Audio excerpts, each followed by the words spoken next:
অর্থ আত্মসাতের অভিযোগে ঢাকায় চলচ্চিত্রের জনপ্রিয় অভিনেত্রী পূজা চেরির বাবা দেবপ্রসাদ রায়কে কারাগারে পাঠানো হয়েছে। চলচ্চিত্র নির্মাণের নামে ১৩ কোটি টাকার বেশি অর্থ আত্মসাতের অভিযোগে রাজধানীর ক্যান্টনমেন্ট থানায় করা এক প্রতারণার মামলায় শনিবার তাকে গ্রেফতার করে পুলিশ। গ্রেফতারের পর তাকে কারাগারে পাঠানোর নির্দেশ দিয়েছেন আদালত।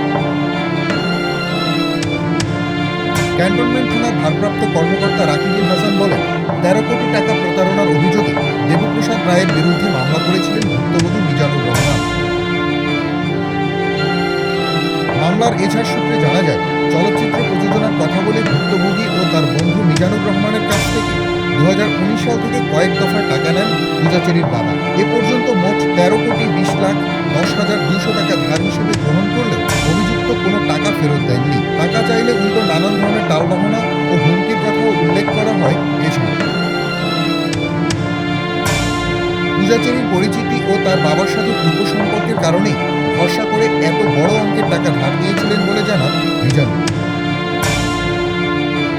এদিকে বাবার বিরুদ্ধে অভিযোগের সাথে নিজের কোনো সম্পর্ক নেই বলে জানিয়েছেন পূজা চেরি।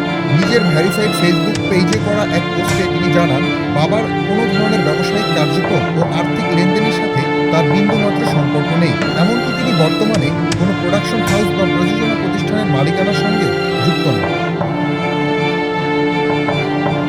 পরিবারের সদস্যের এমন পরিস্থিতি তাকে মানসিকভাবে কষ্ট দিলেও বিষয়টিকে একান্ত আইনি বিষয় হিসেবে দেখছেন পূজা চেরি।